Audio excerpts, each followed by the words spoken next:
మోదీ చంద్రబాబు దోస్తానా తెలంగాణకు తీరని అన్యాయం చేసింది. టీడీపీతో సఖ్యత కోసం ప్రధాని మోదీ భద్రాచలంలోని 7 మండలాలను ఆగమేఘాలపై ఏపీలో విలీనం చేశారు. అప్పటి కుట్రను అమరావతిలో చంద్రబాబు నాయుడు మరోసారి బయటపెట్టారు. మళ్లీ ఇప్పుడు ఆ దుష్టద్వయమే కేంద్రంలో ఏపీలో అధికారంలోకి వచ్చాయి. తెలంగాణపై వీళ్ళిద్దరూ మరెన్ని కుట్రలు చేస్తారోనన్న ఆందోళన రాష్ట్రంలో వ్యక్తమవుతోంది. మరోవైపు చంద్రబాబు వ్యాఖ్యలపై కాంగ్రెస్ మౌనంగా ఉండటం అనుమానాలను రేకెత్తిస్తోంది.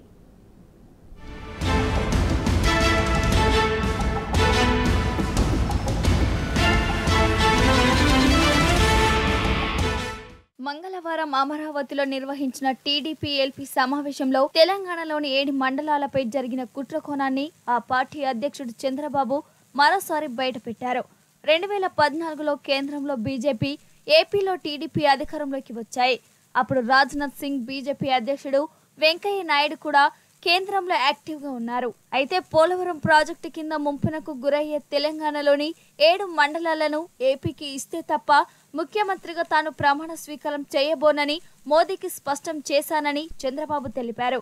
ఆ రోజు ప్రధాని నరేంద్ర మోదీ ఇవన్నీ ఆలోచించి ఫస్ట్ కేబినెట్ మీటింగ్ లో పెట్టి ఒక ఆర్డినెన్స్ తెచ్చారని, ఆ 7 మండలాలు ఆంధ్రప్రదేశ్కి ఇచ్చి ఆ తర్వాత పార్లమెంటు సమావేశాలు పెట్టుకున్నారంటే అదొక చరిత్రని చంద్రబాబు నాయుడు నాటి కుట్రను బయటపెట్టారు.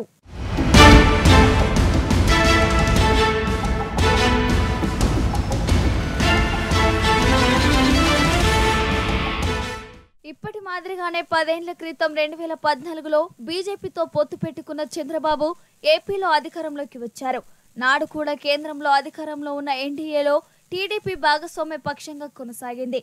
ఈ నేపథ్యంలోనే ఎన్డీఏ ప్రభుత్వం 2014 జూలై 11న ఆంధ్రప్రదేశ్ పునర్వ్యవస్థీకరణ చట్ట సవరణకు ఆర్డినెన్స్ ద్వారా బిల్లు ప్రవేశపెట్టి తెలంగాణకు చెందిన 7 మండలాలను ఏపీలో విలీనం చేసిన సంగతి అందరికీ తెలిసిందే.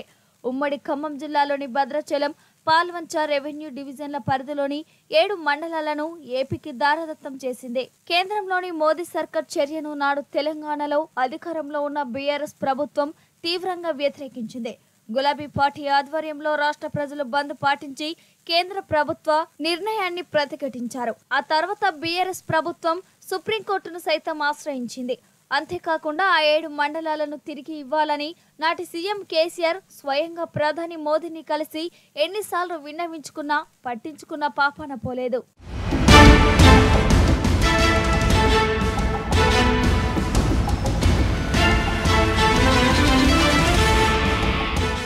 కేంద్రంలో కాంగ్రెస్ అధికారంలోకి వస్తే ఆంధ్రప్రదేశ్లో విలీనం చేసిన 7 మండలాలను తిరిగి తెలంగాణలో కలుపుతామని మొన్నటి పార్లమెంటు ఎన్నికల మేనిఫెస్టోలో హామీ ఇచ్చింది.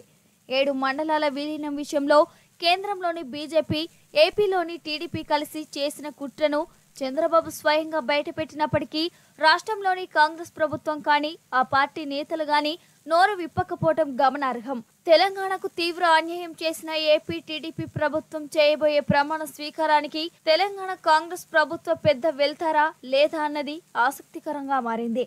ఎన్డీఏలో కీలక భాగస్వామిగా ఉన్న చంద్రబాబు తెలంగాణకు వ్యతిరేకంగా మరిన్ని కుట్రలు చేస్తారో అన్న ఆందోళన తెలంగాణ వాదుల్లో వ్యక్తమవుతుంది.